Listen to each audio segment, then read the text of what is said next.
guys, and welcome back to another episode of From the Newsroom. I'm your host, Ariel Adams.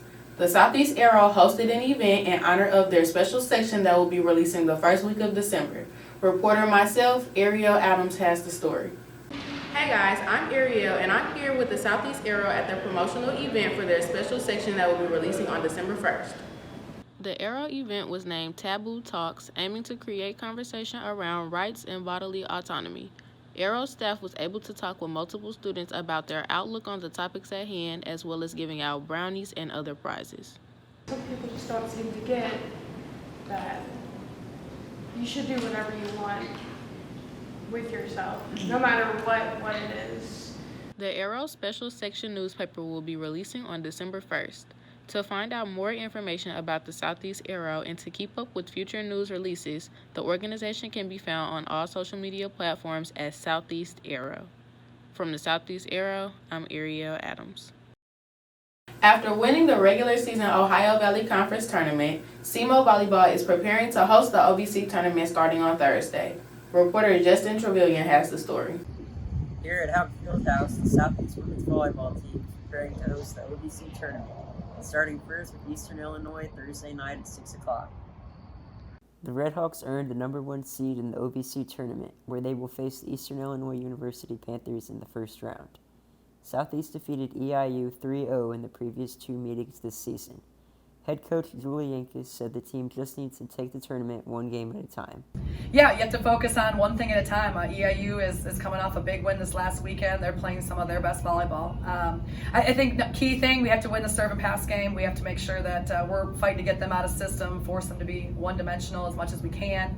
And we got to put ourselves in a good position by passing well so we can run our offense and be efficient.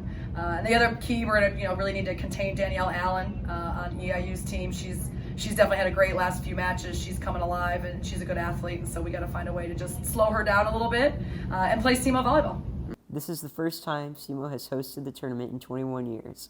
Senior setter Claire Oakes said it will be fun to play in front of their home crowd. I think it's been really fun to play at home because our crowd has been awesome.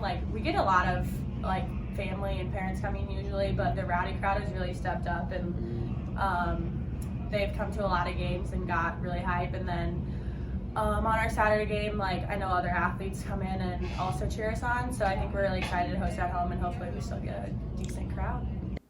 If the Redhawks defeat EIU, they will move on to play against the winner of UT Martin and Murray State. For the Southeast Arrow, I'm Justin Trevelyan reporting. SEMO men's basketball dropped their home opener to Youngstown State this past Saturday. Reporter Owen Carando has the story. In a game that saw 56 personal fouls between Youngstown State and Southeast Missouri, the Redhawks dropped their home opener 97-79. The Redhawks fell behind early, spotting Youngstown 11 points to start the game out, but they were able to battle back and take a 39-37 lead going into the half. Playing a physical Youngstown team, the Redhawks and head coach Radcorn found themselves battling the whole entire second half. So a lot of that goes down to toughness, and I think that we just got out tougher. You look at the points in the paint, look at the rebounding statistics, rebounded by 10, 28 or 36, whatever it was, points in the paint, 36 points in the paint. That's just toughness.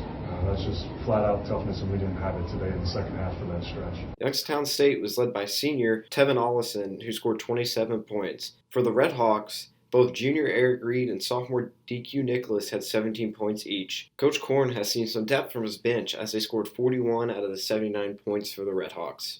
The Redhawks will be back in action at the Show Me Center on November 19th when they take on Arkansas State. For the Southeast Arrow, I'm Owen Carando. Get to know senior Nur E. Afra Anika through Museum of Me, a social project introducing strangers to each other through writing. Reporter Allison Lauder has the story. Welcome to the Arrows Museum of Me. Every week we do a feature over a separate person and their trinkets or relics that may describe them. I'm Allison Lauder, and I'm going to take you into Nur E. Afra Anika's life and what describes her. Nur E. Afra Anika is an international student from Bangladesh. Follow me as we go along her journey to describing her life. First, it's my country. Second item, it relates to my family. And the third relates to my faith. So my country, my family, and my faith, this basically completes who I am. This is what will get me home if I have to. If I lose my passport, it's gonna be a really big deal. And this is also what connects me to my country. Like, I'm proud to be a Bangladeshi, and this passport defines it. And this specific sari is very close to my heart. This brings back a lot of childhood memories.